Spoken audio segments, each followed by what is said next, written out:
जी कैफ और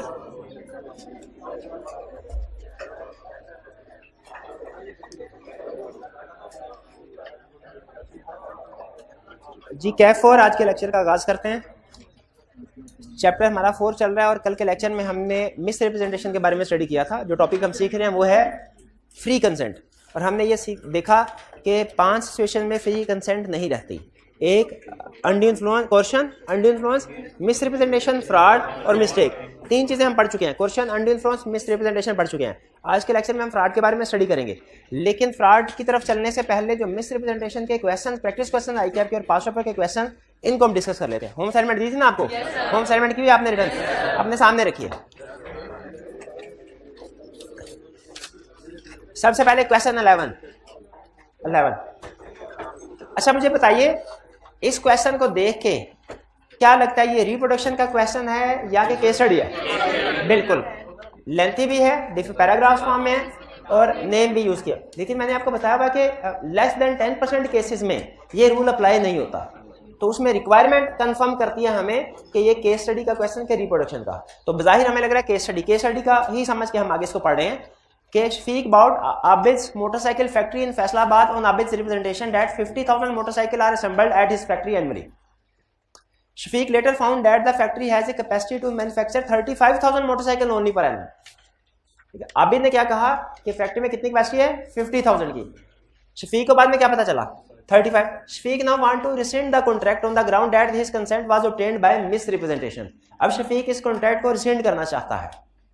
Under the provisions of Contract Act 1872 list the circumstances under which Shafiq may not be able to rescind the contract।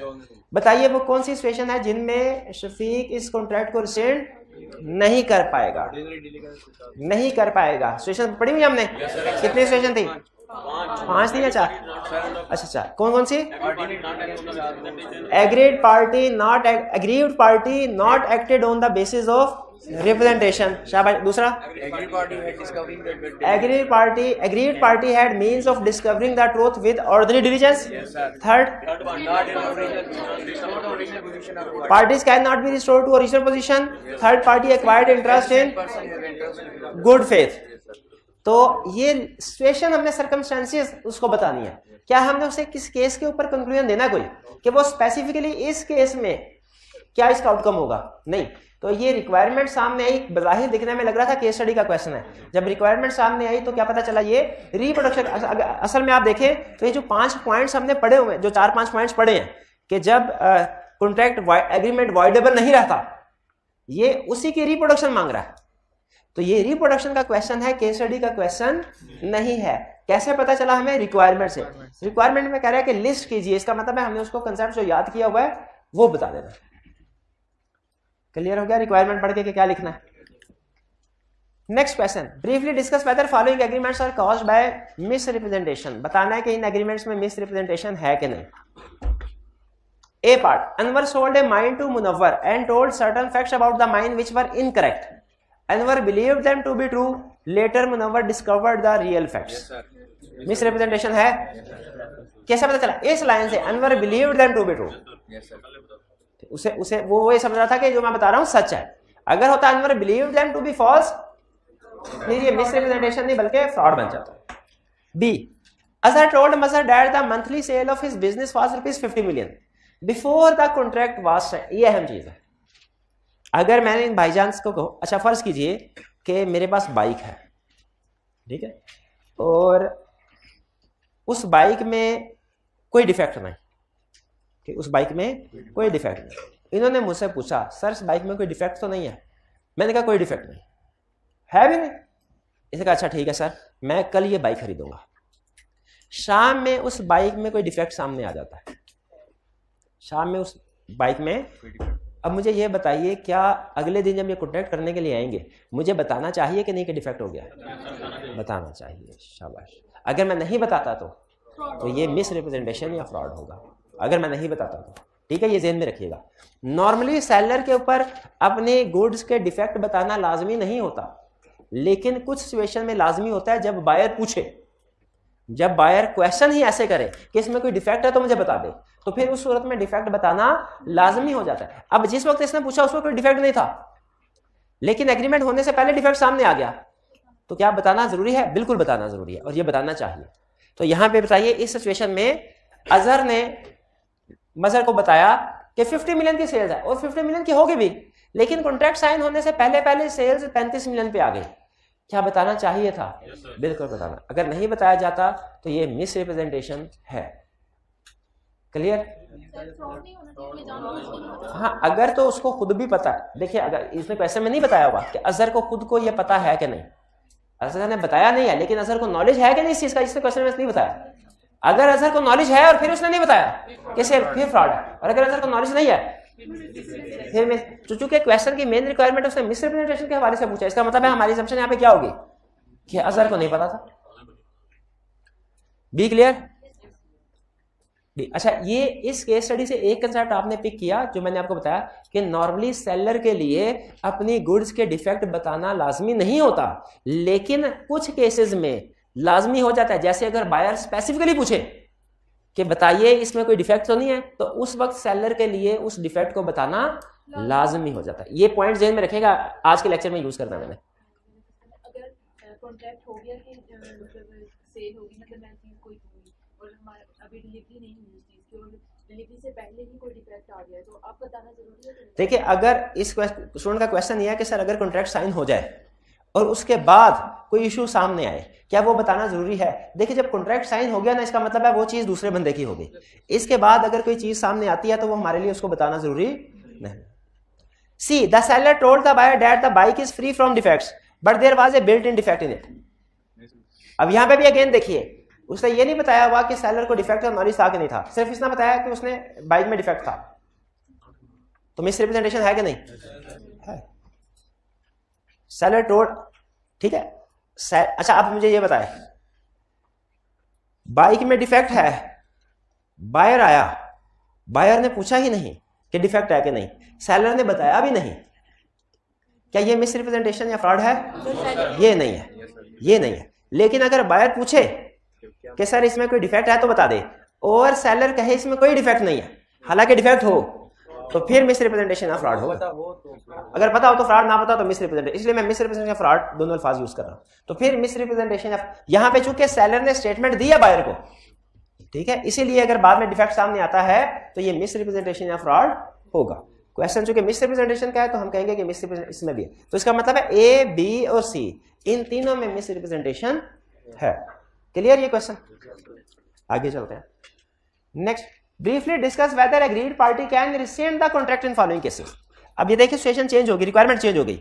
अब वो हमसे ये नहीं पूछ रहा कि बताओ मिस रिप्रेजेंटेशन या फ्रॉड है कि नहीं, बल्कि क्या पूछ रहा है, बताओ इन सिचुएशन में कॉन्ट्रैक्ट को रिसेंड किया जा सकता है कि नहीं किया जा सकता।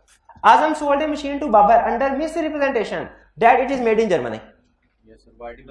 मिस रिप्रेजेंटेशन है, बताइए क्या कॉन्ट्रैक्ट को रिसेंड किया जा सकता है? बिल्कुल, बाबर कॉन्ट्रैक्ट को रिसेंड कर सकता है। Contract is voidable at the option of Babar. Voidable का मतलब क्या है कि बाबर इसे इन्फोर्स भी करवा सकता है, चाहे तो रिसेंड भी करवा सकता है। इसमें क्या वो 5 पॉइंट लिखेंगे कैन नॉट रिसेंड वाले? नहीं, यहाँ पे नहीं लिखेंगे। हाँ जी बिल्कुल, रिक्वायरमेंट में सिंपली कह रहा है बताइए इन सिचुएशन में रिसेंड कर सकता है। अगर मार्क्स होते तो मार्क्स को देख के हम शायद ये अंदाजा लगाते कि इसमें हमें वो पॉइंट्स भी लिखने चाहिए। B, Azam sold wheat of certain quality to Hasan under misrepresentation which Hasan and his family consumed. Misrepresentation थी, व्हीट सप्लाई की है जो कि फैमिली ने कंज्यूम कर दी है। Later Hasan discovered the misrepresentation regarding quality of wheat. बाद में हसन को पता चला क्वालिटी ऑफ व्हीट के बारे में। क्यों नहीं कर सकता? वो खा भी गए, अब पार्टीज रीजनल पोजीशन में रिस्टोर थोड़ी हो सकती हैं, नहीं हो सकती। इसीलिए बी में कॉन्ट्रैक्ट को रिसेंड नहीं किया जा। ए में कॉन्ट्रैक्ट वाइडेबल है, बी में कॉन्ट्रैक्ट वाइडेबल क्यों नहीं वाइडेबल? क्योंकि parties can not be restore to original position. Clear? Next जी।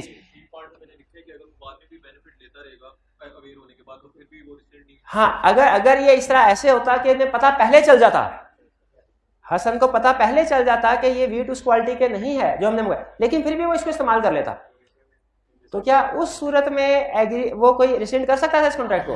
उस सूरत में नहीं कर सकता था, ठीक है, क्योंकि वो, लेकिन उसमें रिसेंड उस सूरत में भी नहीं कर सकता, लेकिन उसमें रेडीमेड लीगल प्रोविजन चेंज हो जाती।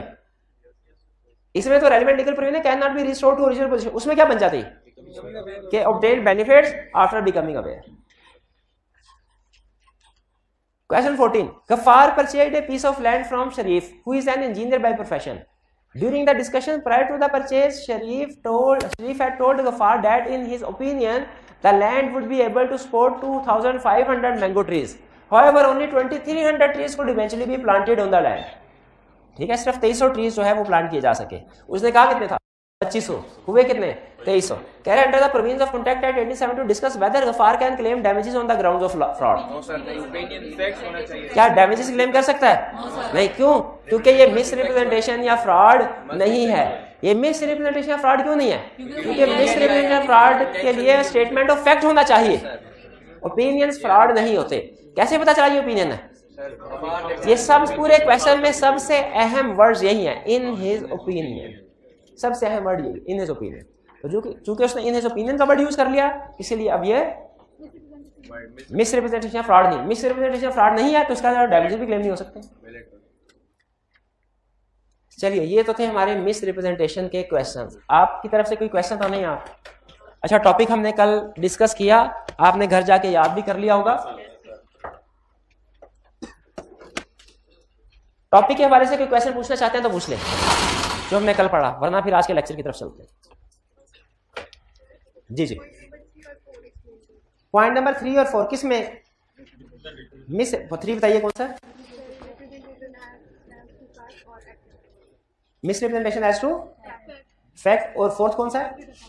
एक्टेड। चले, आज के लेक्चर में ये एसेंशियल्स भी हैं, तो मैं इन्हीं को डिटेल में थोड़ा डिस्कस कर दूंगा ताकि प्रीवियस भी कवर हो जाए।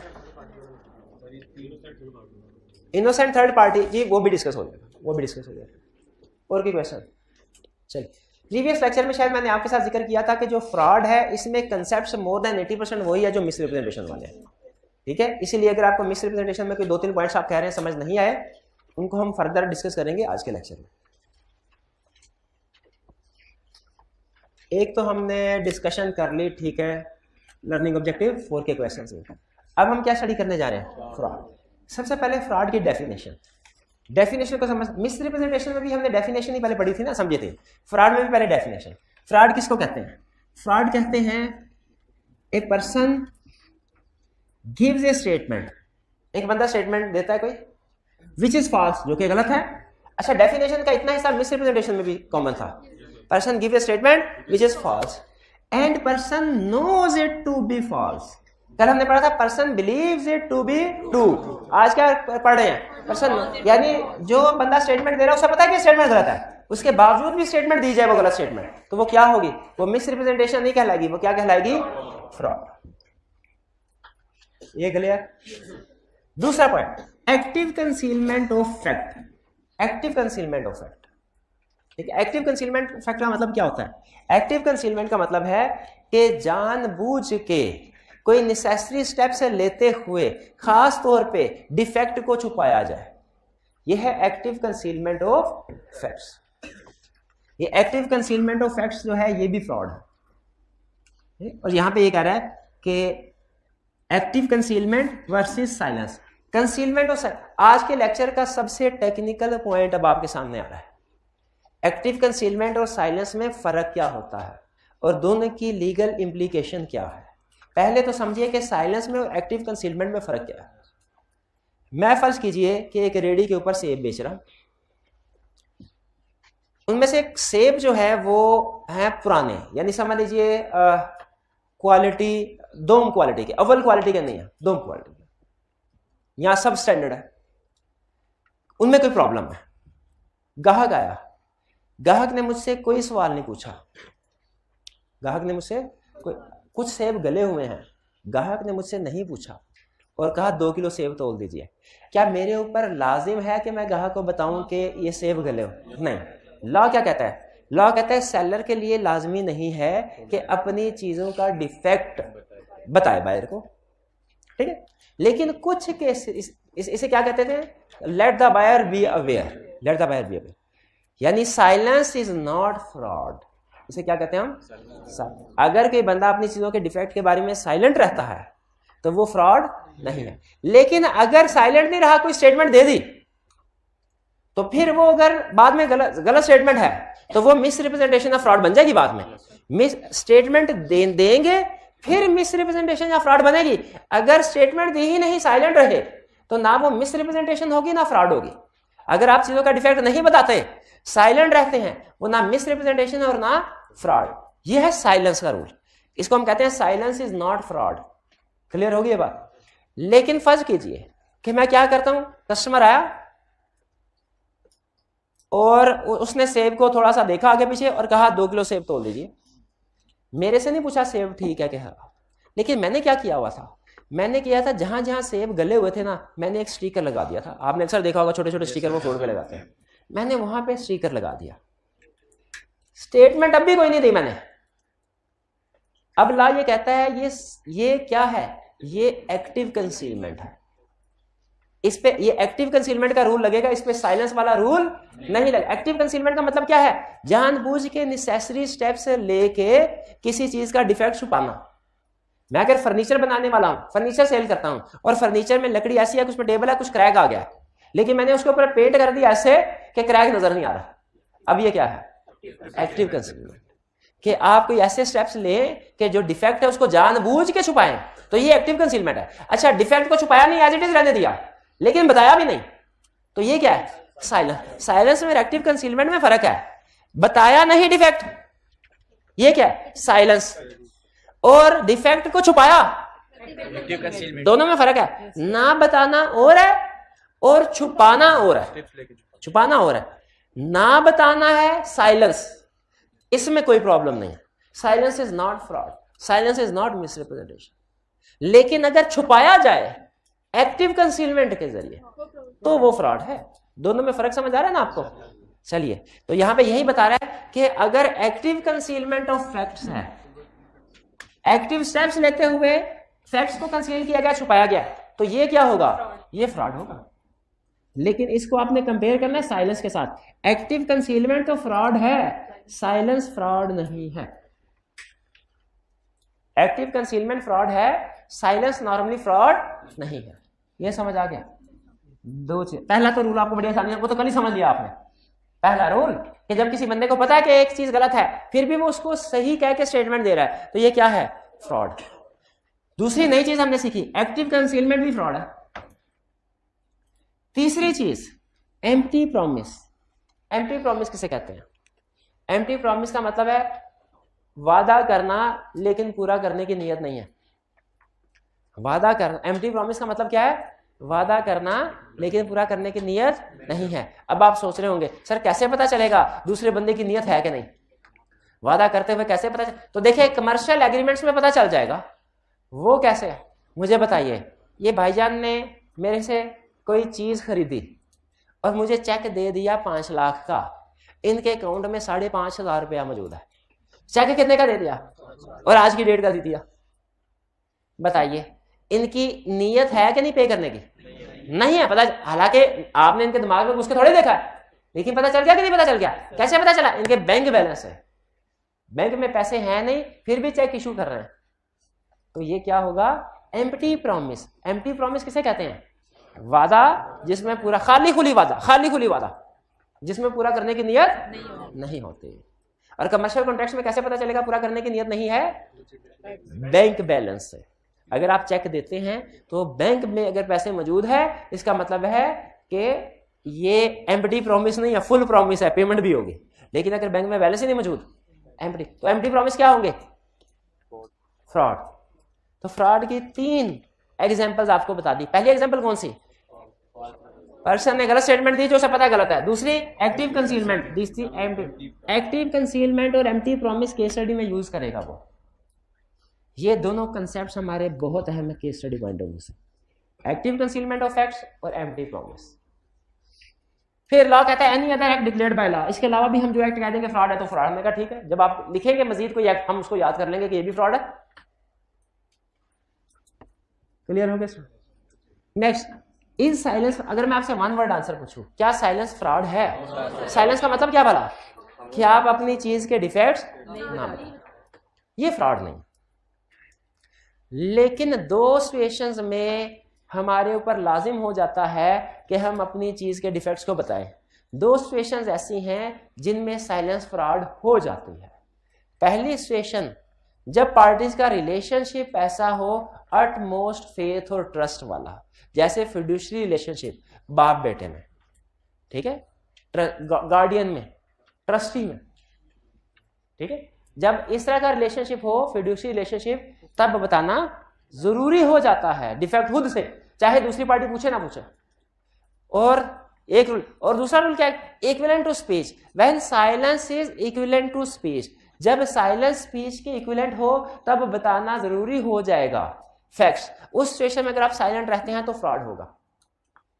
जैसे फर्ज कीजिए मैं गाड़ी बेच रहा हूं, उसमें डिफेक्ट है, उसका एसी नहीं चलता, सेलर आया, उसने गाड़ी को इंस्पेक्ट किया, मेरे से कोई भी सवाल नहीं किया, मैंने भी नहीं बताया कि डिफेक्ट है, क्या मिस रिप्रेजेंटेशन या फ्रॉड है? नहीं, ठीक है। अच्छा, फर्ज कीजिए तो बंदा खरीदने के लिए आया, उसने मेरे से सवाल किया, सर क्या इसका एसी और बाकी के पुर्जे ठीक चल रहे हैं, अगर इनमें कोई गड़बड़ है तो बता दें। अब मेरे लिए बताना जरूरी हो गया, क्योंकि अब उसने खास तौर पे खुद पूछ लिया। अब अगर मैं इस सिचुएशन में साइलेंट रहता हूं, इसका मतलब क्या है कि मैं ये कह रहा हूं कि कोई मसला नहीं है, क्योंकि अगर कोई मसला हो तो मैं बताता। जब पार्टी हमसे ये पूछे कि इस चीज में कोई डिफेक्ट तो नहीं, अगर डिफेक्ट है तो बता दें, इस वक्त हम साइलेंट रहे तो इसका मतलब है हमारी साइलेंट इक्विवेलेंट टू स्पीच है। साइलेंट इक्विवेलेंट टू स्पीच का मतलब क्या है कि हम साइलेंट होके ये कह रहे हैं, क्या कह रहे हैं कि हमारी गुड में डिफेक्ट नहीं है। अगर कोई हमसे पूछे कि इस गुड में कोई डिफेक्ट है तो बता दो, और हम साइलेंट रहते हैं, तो हमारा साइलेंट होना क्या कह रहा है? हमारा साइलेंट होना यह कह रहा है कि इस गुड में कोई डिफेक्ट नहीं है। यह है साइलेंस इक्विवेलेंट टू स्पीच। तो इस केस में अगर बायर पूछे तो हमारे लिए बताना जरूरी हो जाता है। क्लियर? नहीं समझ आई? सबसे पहले मुझे बताइए फ्रॉड के 3 एग्जांपल क्या हैं? तीन केसेस क्या हैं? फॉल्स रिप्रेजेंटेशन, जो कि पता हो फॉल्स है। दूसरा एक्टिव कंसीलमेंट ऑफ फैक्ट। तीसरा एम्प्टी प्रॉमिस। अच्छा बताइए, एक्टिव कंसीलमेंट ऑफ फैक्ट और साइलेंस एक ही चीज है? साइलेंस का मतलब क्या है? अपने डिफेक्ट ना बताना। एक्टिव कंसीलमेंट का मतलब क्या है? डिफेक्ट को छुपाना। डिफेक्ट को छुपाना फ्रॉड है, लेकिन डिफेक्ट को ना बताना फ्रॉड नहीं है। साइलेंस, इसे क्या कहते हैं? रूल क्या है हमारा लॉ में? Silence is not fraud. क्या रूल है? लेकिन इस रूल की 2 एक्सेप्शंस हैं। जब साइलेंट रहना फ्रॉड हो जाता है। साइलेंट रहना कब फ्रॉड हो जाता है? नंबर 1, जब silence is equivalent to speech. When silence is equivalent to speech, तो आप डिफेक्ट नहीं बताते तो आप फ्रॉड कर रहे हैं। When silence is equivalent to speech और आप डिफेक्ट नहीं बताते तो आप फ्रॉड कर रहे हैं। हम घोड़ा बेच रहे थे, घोड़ा पागल है, खरीदने वाले ने हमसे कुछ पूछा ही नहीं, हमने बताया ही नहीं, फ्रॉड है? खरीदने वाले ने कहा अगर घोड़े में कोई गड़बड़ है ना तो मुझे बता दो। हम साइलेंट रहते हैं। ये फ्रॉड। क्यों? ये भी साइलेंस है, लेकिन ये कौन सी साइलेंस है? इक्विवेलेंट टू स्पीच, क्योंकि उसमें बायर ने खुद से पूछ लिया। और फर्ज कीजिए घोड़ा खरीदने वाला हमारा कोई ऐसा करीबी अजीज है, फिड्यूशरी रिलेशनशिप है, जिसकी वजह से हमारे ऊपर लाजिम हो जाता है कि हमने उसको बताना है। जैसे बाप बेटे का रिलेशनशिप, ठीक है, जैसे ट्रस्टी और बेनिफिशियरी का रिलेशनशिप, जैसे गार्डियन का और माइनर का रिलेशनशिप, ठीक है, जैसे एक तरह से टीचर और स्टूडेंट का भी रिलेशनशिप।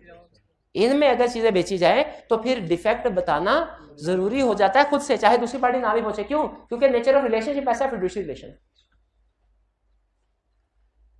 फ्रॉड समझ आया? सबसे अहम चीज एक्टिव कंसीलमेंट और साइलेंस का रूल समझ आया? इसको निशान लगा दें। ये एक्टिव कंसीलमेंट और साइलेंस वाला रूल आपने पक्का करना है, एग्जाम पॉइंट ऑफ व्यू से, case study point of view से अहम है।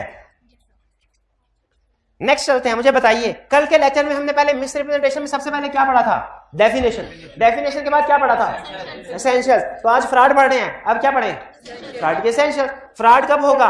पहला, उस वक्त फ्रॉड समझा जाएगा जब फ्रॉड किया गया है by a party or his agent, not by a stranger. ये तो वही पॉइंट हो गया जो कल पढ़ा था। कल पढ़ा था ना? कल पढ़ा था ना? तो बताइए क्या पॉइंट था?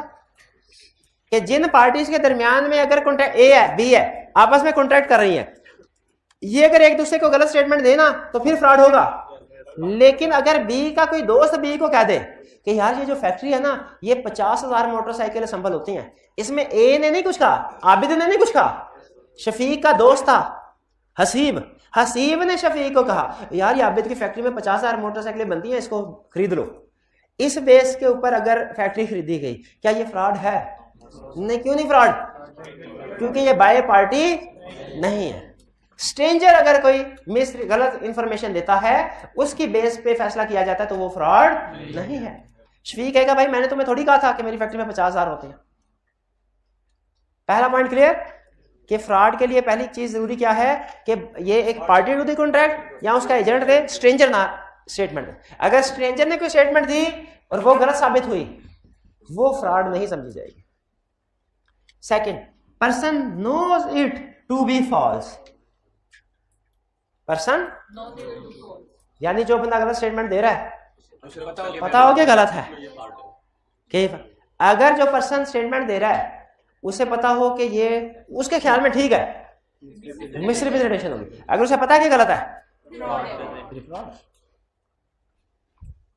आई कैप का सिलेबस चेंज हुआ मुझे पता ही नहीं चला, मैंने आपको पुराना सिलेबस पढ़ा दिया। आई कैप का सिलेबस चेंज हुआ मुझे पता चला, मैंने फिर भी आपको नहीं पढ़ाया, ये फ्रॉड है। Next, relates to fact. जो गलत स्टेटमेंट, फ्रॉडलेंट स्टेटमेंट दी जा रही है ना, वो स्टेटमेंट रिलेट्स टू फैक्ट होनी चाहिए, यानी फैक्चुअल स्टेटमेंट हो, ओपिनियन ना हो। ओपिनियन ना, जैसे ये मेड इन जर्मनी है, एक स्टेटमेंट ये। दूसरा, मेरा ख्याल है कि ये मेड इन जर्मनी है। दोनों एक जैसे स्टेटमेंट है, दोनों में पहले वाली फैक्चुअल स्टेटमेंट है, दूसरे वाली मेरे ख्याल में। इसका मतलब यह है कि वो बंदा कह रहा है कि भाई मैं कंफर्म नहीं हूं। ये स्टडी की थी ना, आज यही पॉइंट रिपीट हुआ था। क्या कह रहा था कि in my opinion 2500 mango trees plant किए जाएंगे। क्योंकि उसने इन माय ओपिनियंस कहा था, इस वजह से वो बच गया। हमने कहा ये मिस रिप्रेजेंटेशन या फ्रॉड, क्योंकि मिस रिप्रेजेंटेशन या फ्रॉड के लिए जरूरी है कि वो फैक्चुअल स्टेटमेंट हो। ठीक है, वो अगर फैक्चुअल स्टेटमेंट है तो फिर मिस रिप्रेजेंटेशन या फ्रॉड है, लेकिन अगर वो ओपिनियन है, स्टेटमेंट ऑफ ओपिनियन, तो वो मिस रिप्रेजेंटेशन या फ्रॉड नहीं होगी। 4, acted by other party on the basis of false statement, यानी दूसरी पार्टी ने इस फॉल्स स्टेटमेंट की बेस पे एक्शन लिया हो। ये भी कल वाला, यानी फर्ज कीजिए मैंने इनको गलत स्टेटमेंट तो दी, लेकिन इन्होंने मेरी गलत स्टेटमेंट की बेस पे एक्शन नहीं लिया, नहीं खरीदा, किसी और चीज की बेस पे खरीदा, तो ये फ्रॉड नहीं है। ठीक है, एक बंदा घोड़े बेच रहा था, पागल घोड़ा था, उसने डॉक्टर से जाली सर्टिफिकेट लेके घोड़े के साथ लगा दिया कि ये घोड़ा ठीक है। अब बंदा जो खरीदने आया घोड़ा, उसने सर्टिफिकेट को इग्नोर कर दिया जो वहां साथ दीवार पे लगा हुआ था, और घोड़े को देख के उसने कहा जी मैं ये घोड़ा खरीदता हूं। सर्टिफिकेट हालांकि जाली था। अब जब घोड़ा खरीद लिया, बाद में उसे पता चला घोड़ा पागल है। बताइए मिस रिप्रेजेंटेशन है कि फ्रॉड? क्यों? कुछ नहीं है, उसने देखा ही नहीं। हालांकि फॉल्स स्टेटमेंट थी, जो बेचने वाले को पता था फॉल्स है, फॉल्स स्टेटमेंट थी ना बेचने वाले की तरफ से, लेकिन क्यों फ्रॉड नहीं है? क्योंकि खरीदने वाले ने उस फॉल्स स्टेटमेंट की बेस पे एक्शन नहीं लिया। He acted upon on the basis of something else, उस जाली सर्टिफिकेट की बेस पे एक्शन नहीं लिया, इसलिए ये फ्रॉड नहीं है। Next, other party suffered loss. अच्छा, ये डिफरेंस है, ये एडिशनल पॉइंट है जो हमने कल नहीं पढ़ा था। फ्रॉड हो तो उसके साथ जरूरी है कि दूसरी पार्टी का नुकसान भी हो। जिस फ्रॉड से फायदा हुआ वो फ्रॉड ही नहीं। जिस फ्रॉड से फायदा हुआ, एक कंपनी ने अपने शेयर्स बेचने थे, प्रॉस्पेक्टस इशू किया शेयर बेचने के लिए। प्रॉस्पेक्टस में कंपनी के बारे में इंफॉर्मेशन है, इंफॉर्मेशन में झूठ लिखे हुए थे, जानबूझ के झूठ लिखे हुए थे। एक इन्वेस्टर ने अपने ब्रोकर से पूछा, प्रॉस्पेक्टस नहीं पढ़ा, ब्रोकर से पूछा किस कंपनी के शेयर खरीदो। ब्रोकर ने कहा इस कंपनी के खरीद लो। शेयर खरीद लिए, बाद में शेयर की प्राइस डाउन चली गई। बताइए क्या ये शेयर वापस कर सकता है कंपनी को इन्वेस्टर? ये क्या कि आपने प्रॉस्पेक्टस में झूठ बोला था? कह सकता है? नहीं। क्यों नहीं कह सकता?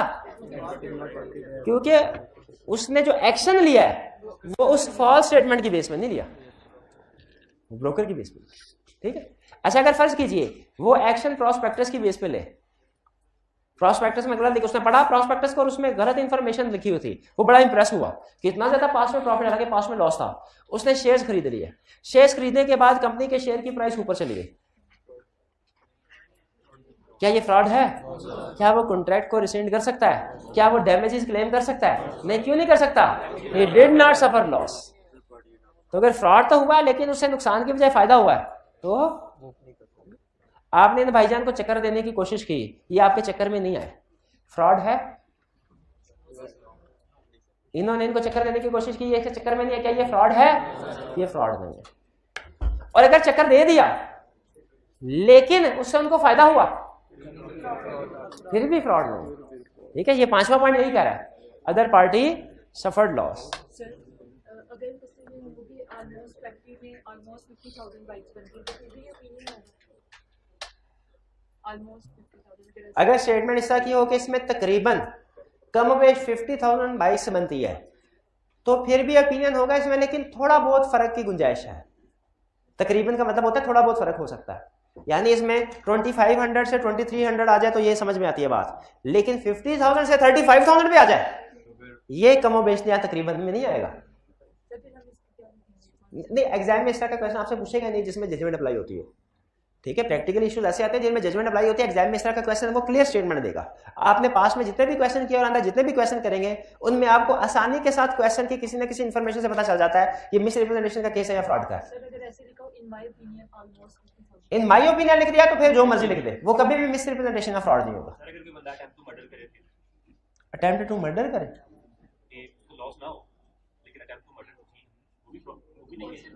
नहीं, वो तो हमारा क्रिमिनल लॉ में आ जाएगा ना, वो सही है। वो मतलब मैंने एग्जांपल दी कि फ्रॉड करने की कोशिश की, फ्रॉड नहीं हुआ तो वो कॉन्ट्रैक्ट एक्ट में फ्रॉड नहीं है, अगर दूसरे बंदे को नुकसान नहीं हुआ। लेकिन इनका क्वेश्चन ये है, सर फर्ज कीजिए मैंने किसी को कत्ल करने के लिए गोली मारी, निशाना मेरा हटा गया, वो बच गया, तो क्या अब ये भी नहीं है? नहीं, कत्ल नहीं है, लेकिन इसके लिए लॉ ने लादा से सजा दी हुई अटेम्प्ट टू मर्डर की, लेकिन वो क्रिमिनल लॉ है ना। क्रिमिनल लॉ के रूल्स और सिविल लॉ के रूल्स डिफरेंट होते हैं। कॉन्ट्रैक्ट एक्ट में अगर आप किसी के साथ फ्रॉड करने की कोशिश करते हैं, वो हमारे चक्कर में नहीं आता तो वो फ्रॉड नहीं होगा। ये any acted by party on the basis of false statement, ये जरूरी है। फ्रॉड में आने के लिए जरूरी है कि दूसरी पार्टी ने हमारी स्टेटमेंट की बेस पे एक्शन लिया हो।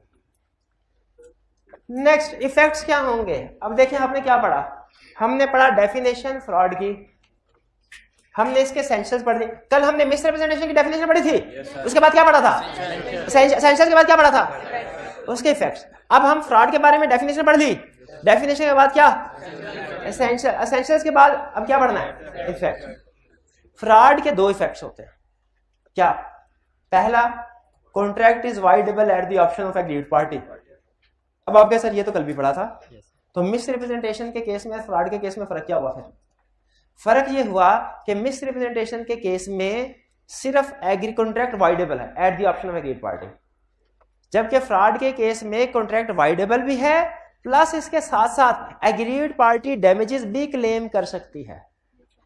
Fraud wide agreement contract voidable भी है प्लस एग्रीड पार्टी डैमेजेस भी क्लेम कर सकती है। मिस रिप्रेजेंटेशन के केस में डैमेजेस नहीं थे, फ्रॉड के केस में डैमेजेस हैं।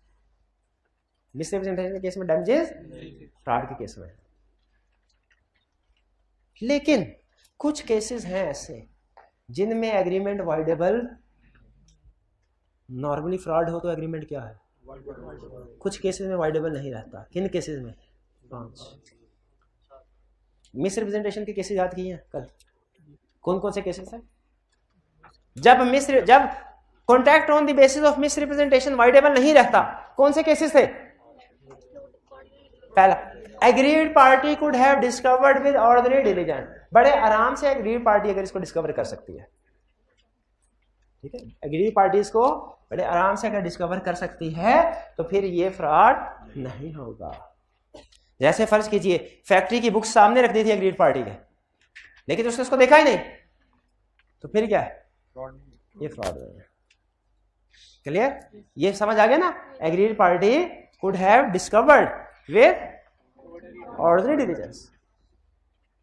दूसरा point, aggrieved party not acted on the basis of fraudulent statement. ये तो वही बात हो गई इसी का। यहां पे कह रहा है कि फ्रॉड होने के लिए जरूरी है कि एग्रीड पार्टी ने उस गलत स्टेटमेंट की बेस पे एक्शन लिया हो। और यहां पे क्या कह रहा है? अगर एग्रीड पार्टी ने उसकी स्टेटमेंट की बेस पे एक्शन नहीं लिया, नॉट एक्टेड, वाइडेबल नहीं, तो फिर वो वाइडेबल है। Third, agreed party takes benefits after becoming aware. यानी अगर गलत स्टेटमेंट दी गई लेकिन गलत स्टेटमेंट सामने आने के बावजूद भी उस चीज को इस्तेमाल करते रहते हैं, फायदा उठाने से मुराद उसको इस्तेमाल करते रहे, तो वो एग्रीमेंट फिर वाइडेबल नहीं रहता, क्योंकि ये आपकी तरफ से इम्प्लाइड एक्सेप्टेंस हो जाती है। Third, if an innocent third party has acquired some interest. आपने कोई चीज फ्रॉडलेंट स्टेटमेंट की बेस पे खरीदी बाद में पता चला फ्रॉड है, आप उसको वापस कर सकते हैं, वॉइडेबल है, लेकिन उसे वापस करने के बजाय फर्ज कीजिए आपको आगे कोई ग्राहक मिल गया, आपने उसको बेच दिया। उस ग्राहक को बेचने के बाद क्या आपके लिए, ग्राहक को आपने सही स्टेटमेंट देके बेचा है कि इसमें 35,000 यूनिट प्रोड्यूस होते हैं, 50,000 नहीं, ग्राहक को सही स्टेटमेंट देके। तो मुझे बताइए अगर थर्ड इनोसेंट पार्टी को आपने चीज बेच दी, क्या आपके लिए ये एग्रीमेंट जो पहले वाले बायर के साथ किया था, सेलर के साथ किया था, बताइए ये अब वॉइडेबल है? नहीं। क्यों? क्योंकि थर्ड पार्टी को बेच चुकी हैं, आप वाइड करेंगे भी आप तो चीजें वापस थोड़ी कर सकते हैं। और last, if parties can not be restore to regional position, अगर पार्टीज ओरिजिनल पोजीशन पे रिस्टोर नहीं हो सकती, यानी वो चीज की नेचर ऐसी है कि वो कंज्यूम हो चुकी है, अब वापसी नहीं हो सकती, तो इसका मतलब कॉन्ट्रैक्ट भी वाइडेबल नहीं होगा। और ये है वाइडेबल का कंसेप्ट। इफेक्ट क्या है? फ्रॉड के केस में इफेक्ट क्या है? दो, कॉन्ट्रैक्ट वाइडेबल है और दूसरा डैमेजेस। मिस रिप्रेजेंटेशन के केस में एक ही इफेक्ट था, वाइडेबल का। फ्रॉड के केस में दो इफेक्ट हैं, वाइडेबल और डैमेजेस। क्लियर हो गया? कोई कंसेप्ट ऐसा जो समझ नहीं आया पूछ लीजिए। ज्यादातर रेपिटेशन हमारी कल वाले लेक्चर की थी। एक मिनट जी जी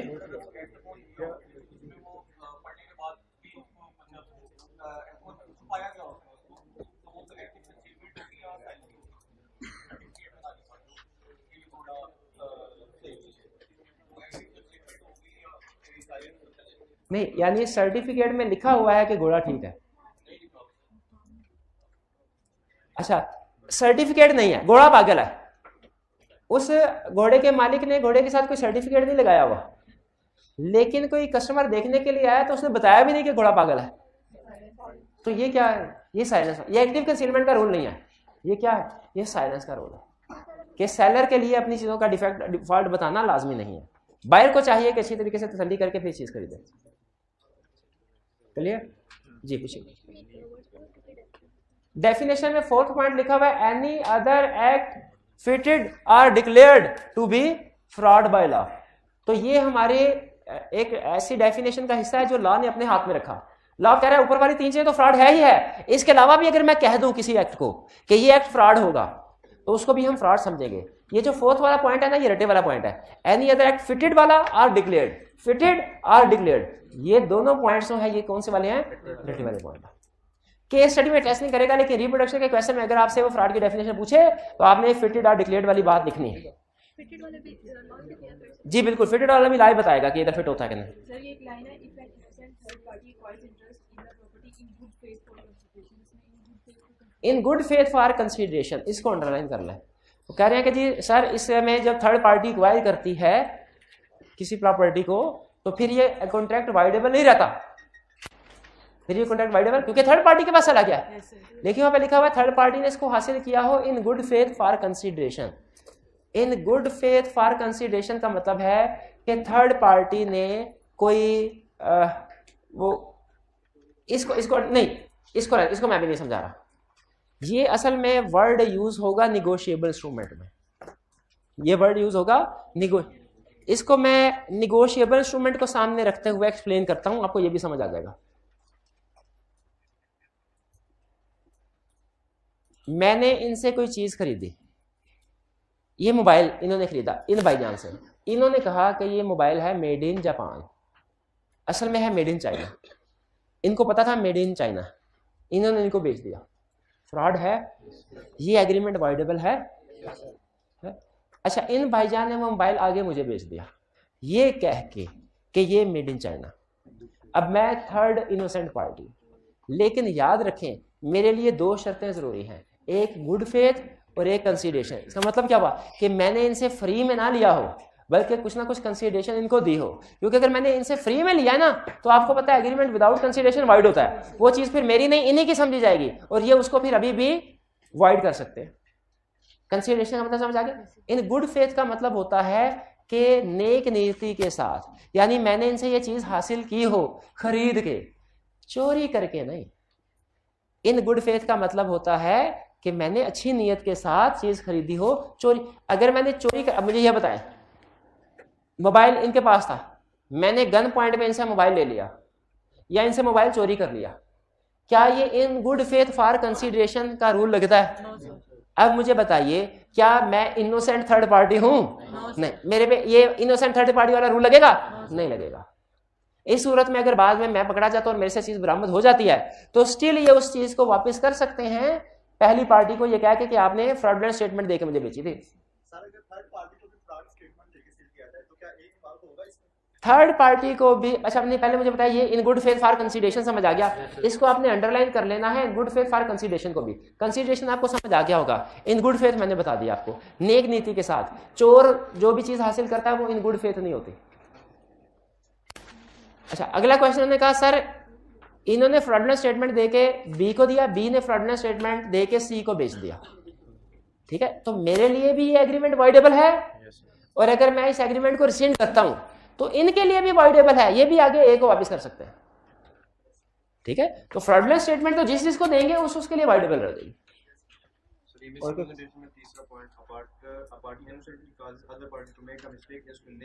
हाँ, मिस रिप्रेजेंटेशन में एक तीसरा पॉइंट है, वो मैंने आपको बता दिया था, वो रटे वाला है। हाँ, वो रटे वाला, उसको रटा था। और क्या था, innocent party causes other party to make mis statement, make mistake, हाँ, टू क्वालिटी। ये रटे वाला कंसेप्ट है, रटे वाली लाइन है, इस पे आपने गौर नहीं करना, सिर्फ याद करना और आगे चलना है। केस स्टडी के हवाले से जो एक एक चीज है वो मैं आपको एक्सप्लेन कर रहा हूँ, लेकिन जो रटे वाली चीज याद करने वाली है वो मैं आपको बता रहा हूँ, आपने उसको एज इट इज याद कर लेना। और कोई क्वेश्चन? जी जी जी।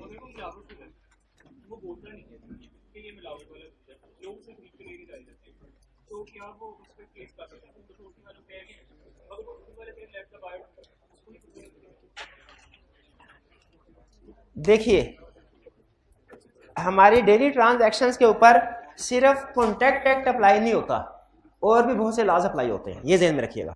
हम सिर्फ कॉन्ट्रैक्ट एक्ट के मुताबिक डिस्कशन करते हैं। उन्होंने स्टूडेंट ने क्वेश्चन ये उठाया कि सर अगर दूध वाला अपने दूध में मिलावट करता है पानी की, और ग्राहक को नहीं बताता कि इसमें पानी मिला हुआ है, और ग्राहक आता है उसको, वो कहता है दूध है, तो वो उसे दूध बेच देता है, क्या ये एग्रीमेंट वॉइडेबल है? इसमें साइलेंस वाला रूल लगेगा। देखिए, इसमें हमारे कॉन्ट्रैक्ट एक्ट के मुताबिक साइलेंस वाला रूल लगेगा, लेकिन इसमें पंजाब फूड अथॉरिटी का रूल भी लगेगा, ठीक है, उनकी भी अपनी रेगुलेशंस हैं, ठीक है। वो चूंकि कॉन्ट्रैक्ट एक्ट से बाहर है इसलिए हम वो नहीं पढ़ते, लेकिन पंजाब फूड अथॉरिटी वाले आगे पकड़ के ले जाएंगे, ठीक है। कॉन्ट्रैक्ट एक्ट ये कहता है कि बायर और सेलर मिलकर किसी भी प्राइस के ऊपर एग्रीमेंट कर सकते हैं, लेकिन गवर्नमेंट कहती है नहीं, ये मेरे रेट होंगे, लेकिन हम वो गवर्नमेंट की रेगुलेशंस को नहीं पढ़ रहे कॉन्ट्रैक्ट एक्ट में, ठीक है। तो इसीलिए अगर सिर्फ कॉन्ट्रैक्ट एक्ट के अंदर रहते हुए मैं जवाब दूं ना आपके सवाल का, तो इसका जवाब है बिल्कुल ठीक है, कॉन्ट्रैक्ट एक्ट कहता है इसमें कोई मसला नहीं है, ठीक है। Let the buyer be aware, buyer जो है वो खुद देखे कि दूध सही है कि नहीं। और भी क्वेश्चन?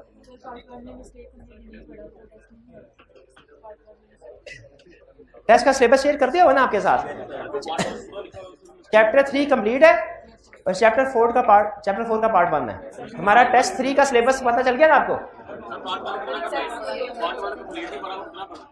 पार्ट 1 कंप्लीट नहीं पढ़ा तो आपका टेस्ट कल है? चैप्टर 3 कर ले सर। अच्छा चलिए, फिर उसमें मिस्टेक वाला पोर्शन शामिल नहीं होगा? बिल्कुल भी नहीं, मिस्टेक वाला पोर्शन इसमें शामिल नहीं होगा, बाकी सारा टेस्ट में शामिल होगा जी। और कोई क्वेश्चन? और कोई क्वेश्चन नहीं है? होम असाइनमेंट नोट कर लीजिए, आज की आपने होम असाइनमेंट करनी है फ्रॉड वाली। आज का लेक्चर यहाँ पे खत्म करते हैं हम। अल्लाह हाफिज।